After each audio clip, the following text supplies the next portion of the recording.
what would you propose to draw more visitors, local and out of town, to the city and downtown? Okay.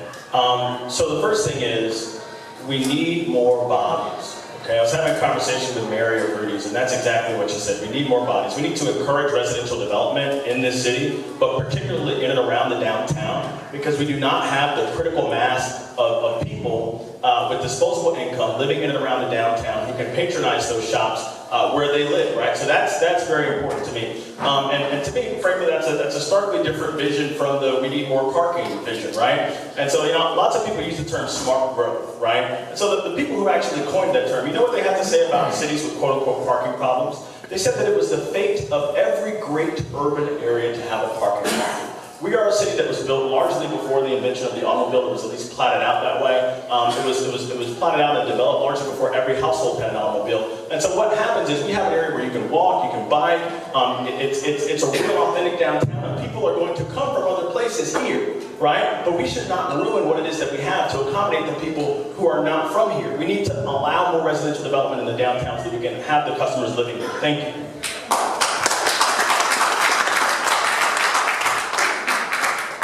So I agree with Richard. We need to clean up our city. We need a pressure washer. We have a street sweeper that goes down the street, does not spray water, instead sprays dirt all over our cars, our windows, our homes, and our sidewalks. It is dirty. It is dirty on Dixie Highway. It is dirty down Lake and Lucerne. It is dirty down North B Street. So we need to clean it up. We need to take care of the landscaping. Again, part of the landscape project, we can work with that.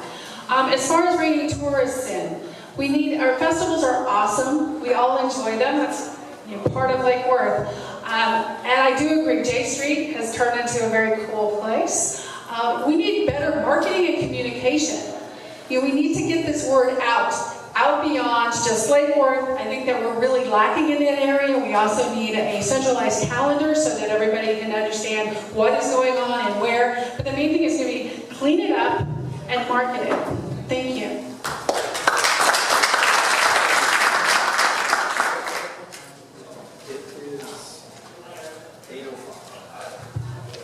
Okay, our next question is going to be for Richard.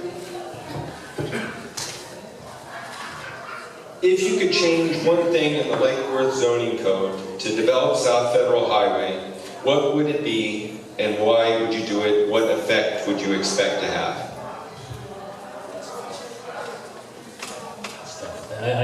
I don't know if there's a simple answer to this. I think it would have to be more of a mixed use, more of commercial and residential properties. I think that we have the buildings that are there and are behind us on Federal Highway were built from a bygone era, right? All the motels, when the Finns would come in the wintertime and they would fill them up. And it's great. When I moved here 24 years ago, it was still kind of nice like that, but it's gone downhill. They just wind up being by the day flop houses. I don't know if we can control that or not. I don't know if we can find a way to get some developers to come in here and take those. I do tell you what I do like. What's on the corner of 6th and Federal, the townhouses that are there, the townhouses that are up in Parrot Cove over here on Federal Highway. That's the sort of development that I think that we need. With all those empty lots that we have there, and we have several. And one right behind your house, two behind your house, actually. And that's a dangerous thing because it exposes everybody to what's coming in off the street there. So if we could build up more things like the Parrot Cove area and the whatever it's called there on the corner of 6th, that's what we need to do. Fantastic opportunity for development. Used to be a bad word in Lake Worth. I think that South Federal Highway particularly needs to be a special development district, a business betterment community where they band together, provide public transportation from what's on Federal Highway. The more activity, development there. William Waters has complete control of our planning and development activity. It's frightening when the interpretation of one person can affect what our future is. So I would love to see a Chamber of Commerce of South Federal Highway if that's possible. Height is always a challenge in Lake Worth. Smaller is better. That's, if you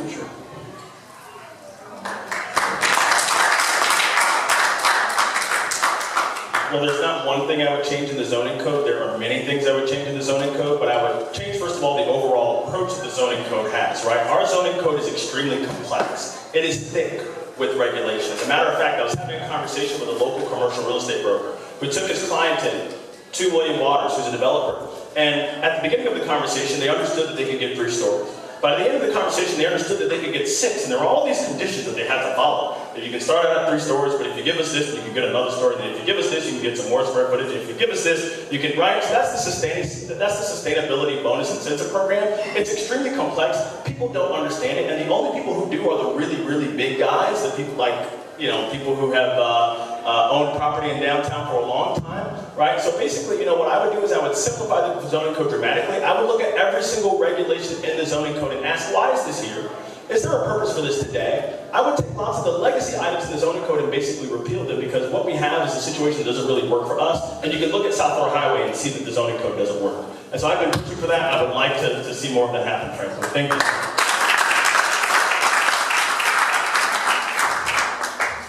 Well, I think it does come back down to business development. You know, I recently went to the Dogwood Festival in Georgia, and out there Tallahassee has 2 tents, and they're actually recruiting senior citizens, early retirees, anyone to come to Florida into their area because it's much cheaper than Atlanta. So first we would have a demand if we had some marketing. As far as the building codes, I know Amari really does want to eliminate most of them, and they should be simplified. I do agree with that one. But I believe we need to actually market our area, that we have a business development person, actually go out and recruit and work with developers. And I think that William Waters is as anxious as anyone to have business here. I'm not necessarily sure he knows exactly how or what to do with that, but he is as anxious and he's making it as simple as possible. Thank you.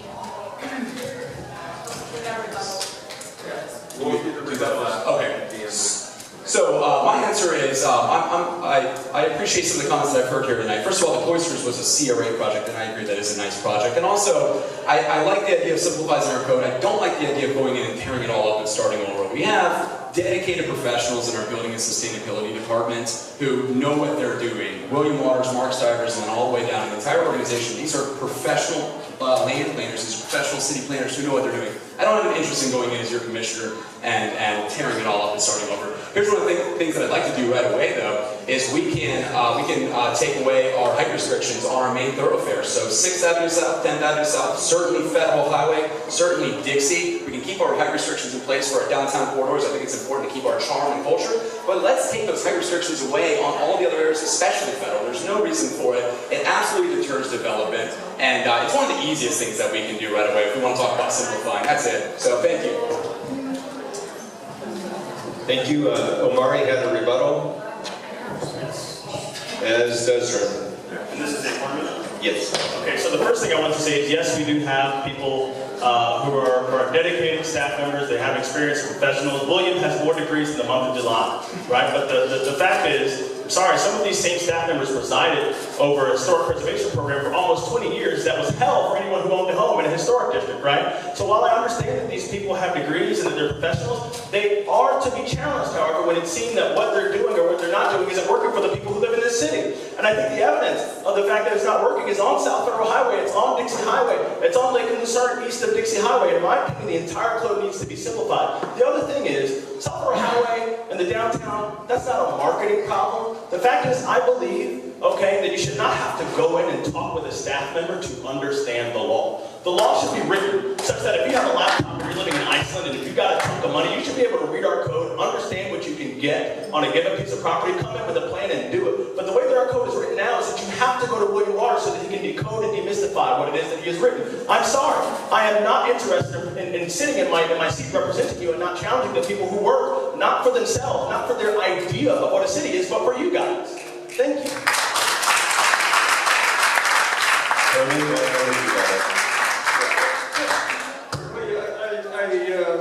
I am interested in development on South Federal Highway. Certainly don't want it to turn into a canyon coming into our city. Design is everything. And smart design, we can increase the density of what's there now and have more people eyes on the street and more people shopping downtown. But to have a canyon effect coming in South Federal Highway is not the answer. Certainly 10th and 6th are more highways that they can handle height. Downtown's another issue. Without more people downtown, the height is going to be a restrictive challenge there. You can keep the mic. All right. Our next question will be starting with Herman. Working on the city commission requires teamwork. Please give an example of how you have used teamwork and how you would use that skill as a commissioner to be more effective.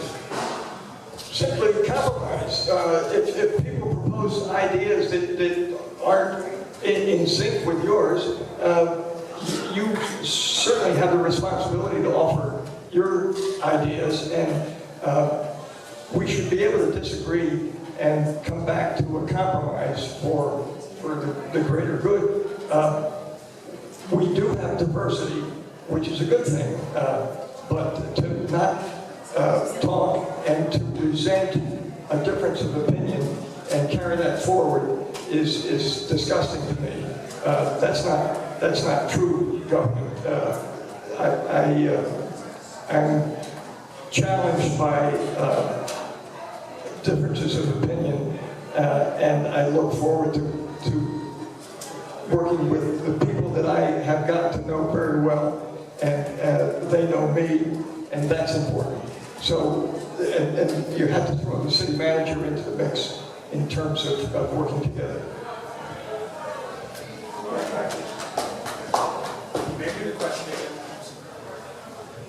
Working on the city commission requires teamwork. Please give an example of your teamwork and how you would use that skill to make the commission more effective. Okay, so the first thing that I noticed is that we had an issue with our schools, right? And we have, for example, all C schools in Lake Worth. As a matter of fact, 2 of our elementary schools were the 2nd and 4th most overcrowded elementary schools in the entire district. And that being Highland Elementary and Southbury Elementary. And what I noticed is that each of us individually were talking with our 2 elected members of the school district, but these conversations were not happening in public, so there was no way for you guys to know what we were talking about, and there was also no way for you guys to hold us accountable. So what I did was I put a resolution on the agenda. I said twice a year, our city commission must meet as a body in public with our 2 elected members of the school district, with the principals, with the area superintendents, and the instructional staff from those schools. We had that first meeting last year, and the culmination of that meeting was us passing a resolution and sending it to the school district and telling them you guys need to redraw the boundaries for those 2 schools. And the culmination of that effort was seeing the advisory boundary committee of the school district actually redraw those boundaries such that Highland Elementary and Southbury Elementary, as of next year, will no longer be overcrowded. I'm very proud of that. That's an example of teamwork in action.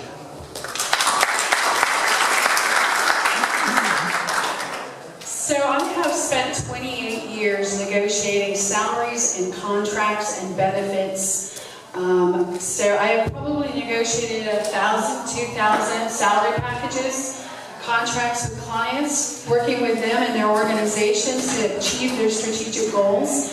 That is major teamwork. As far as our commission is concerned, I think the number one thing we need to do is focus on Lake Worth priorities, period. Not get into things that we can't control, not get into things that are not beyond our reach, no party politics, stay focused, and we all want the best for our city. So as long as we are looking at what the things that we can actually do, we should be fine. Thank you. Well, in the last year alone, and if you've been to commission meetings, you might have seen this as well, observed this as well. In the last year alone, even the last couple of months, I've seen commissioners walk out, I've seen commissioners yell, I've seen doors slam, I've seen just about all the disconnection that can possibly happen on a city commission level. Some of the things that I've done to build teamwork is started a nonprofit in 2015, took it from $0 to $170,000, which is incredible with me and a couple of people. I built the entire board. In addition to that, I also, as an executive level at my law firm, I run a firm with 55 employees. I'm part of one of 5 people who are on the executive team. So there's leadership there. And then most recently, as the chair of the Finance Advisory Board, was kind of in dysfunction, and we didn't really know what we were going to do with it. In just a few short months, I was able to take that board and get our board members to work together, hammer out a vision, deliver on it, and we gave the first presentation to the sitting city commission during the budget workshop. You ready for this? Since at least 2012. That's teamwork, that's visioning, and that's working with people. Thank you very much. That's what the report is. The two-part question is what have I done, and then what about the city commission? As the actual former chair of the Finance Advisory Board, what I did was take the $185 million budget and break it up into 7 pieces that everyone else on the table would take a piece of it, rather than everyone attacking it. And this way we all came together to do our report, which was canceled by the city manager in 2017.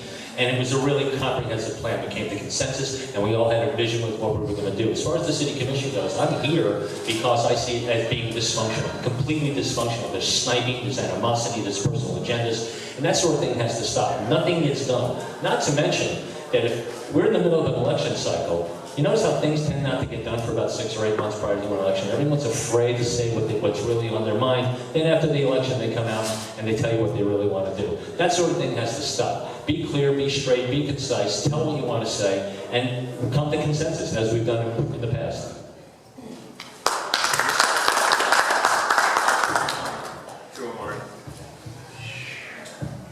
Thank you, everyone. I know it's a little bit of a marathon. We have a little bit longer. The next question, starting with Amari, what would you do to ensure the commission develops a spending plan for the balance of the pending tax? We've talked about it a lot, and I'd like to hear what you would do to drive that to a conclusion. Okay, so the first thing I would do is I would make sure that we do not leave this year's budgeting process without a plan for the remainder of the penny sales tax money. And having been on the commission for the past 2 years and learned how it is that things operate, I think one of the best ways that we can do things is by resolution. For example, we struggled to bring electric rates to parity until the city commission passed a resolution, which is basically a law, forcing the electric utility to bring electric rates down to parity with P&L. I would frankly prefer that approach with the penny sales tax money. I would like to see us pass a resolution that would bind us that by a certain date, for example, the end of the budgeting process, we would actually have made a decision about what to do with the remainder of the penny sales tax money so that we're not spending it in dribs and drabs. Because as I've said before, and as Commissioner Robinson has said before, we're gonna look up at the way that we spend this money, and we're going to wonder, where did it all go? What do we have to show for it, right? So we have to get this on the agenda. We have to think about the rest of it, which is going to be between $14 and $19 million. We have to think about that all at once, because that's what's going to stimulate our imaginations, and that is what is going to impose discipline on our spending throughout this process.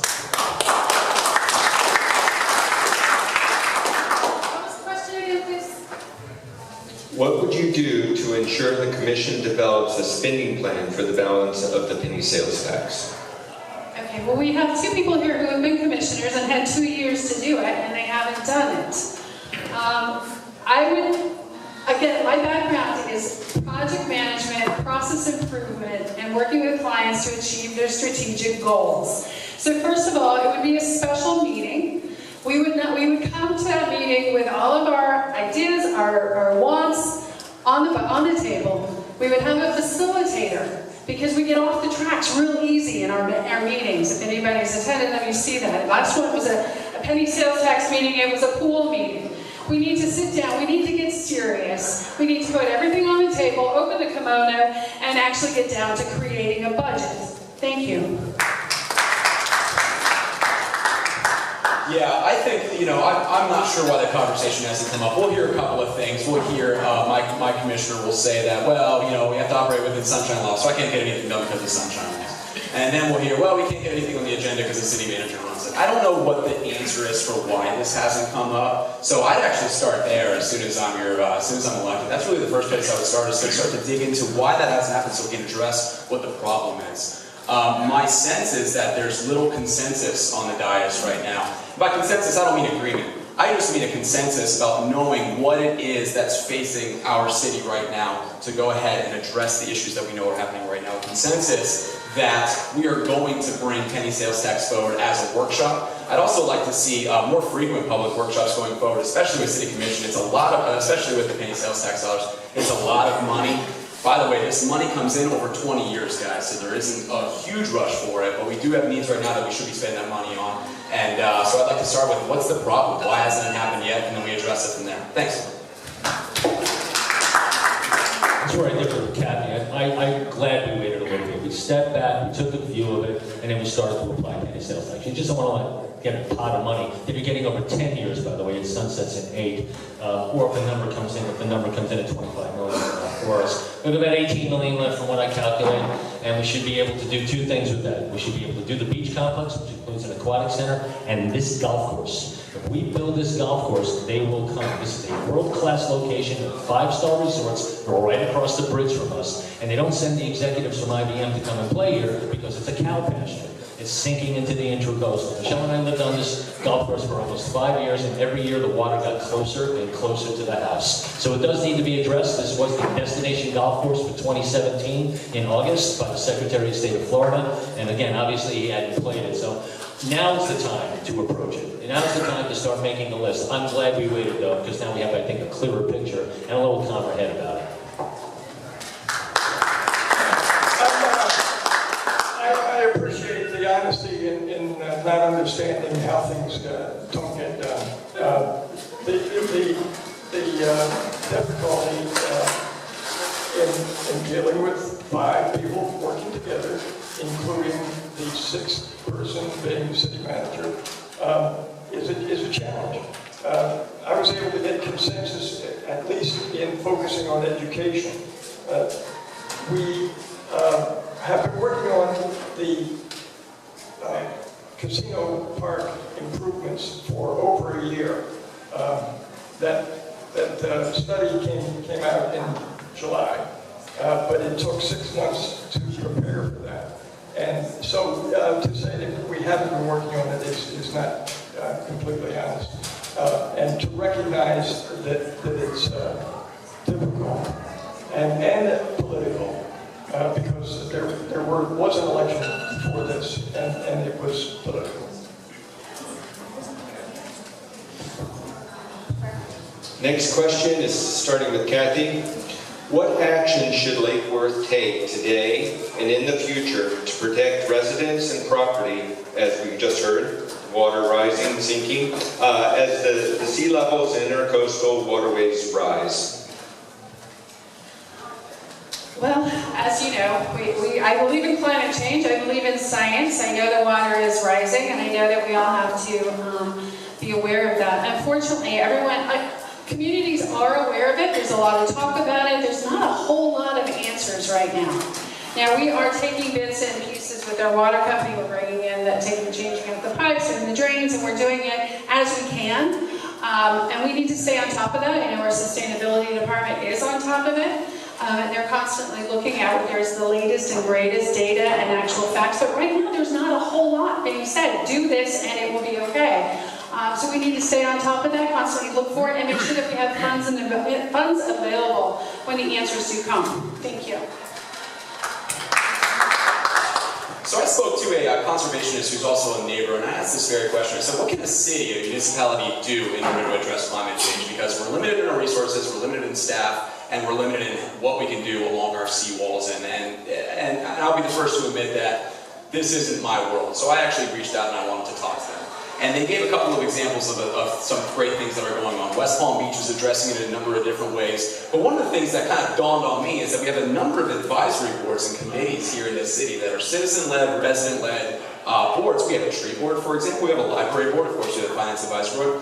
I'd love to see a plan where we bring together a group of people who want to make this their mission, who live in this city, who want to come together and come up with solutions. We need to get out of our city. I think we need to get to the state of Florida. I think we need to get to county. We need to look outside of our city about how are other cities of our size along the coast addressing this problem. And I think a group that could form an advisory board for this, I'd be in total support of, and I'd spend my time with it. And I look forward to, frankly, getting that initiative going. I think that'd be a great idea and a good place to start. Thanks.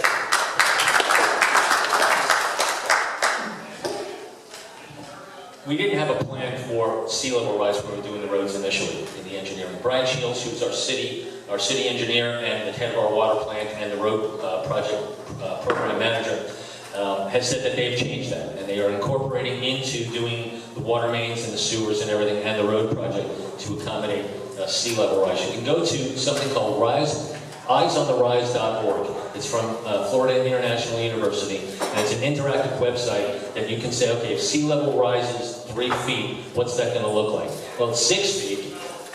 Lakeside Drive is really on the other side of Dixie Highway. That's how high up it goes. So I think we have to be a little careful about that. As far as advisory board goes, the Electric Utility Advisory Board has under their ordinance that they are in charge of, in this order, sewer, water, and electric. So it's already there in an ordinance. We already have a board that's formed to do that, and they should maybe take that on. It's interesting that if the national issues are about sea level, we can talk about it, but a national issue like gun control and gerrymandering, which affect our city, we don't want to talk about. None of them are partisan issues. So I look forward to the challenge of working to save our golf course and doing it in a nonpartisan local level in cooperation with a national effort. We are a part of the nation, and when we realize problems, our voice should be heard. It's just astounding that you can be forced not to talk about things that do affect our community.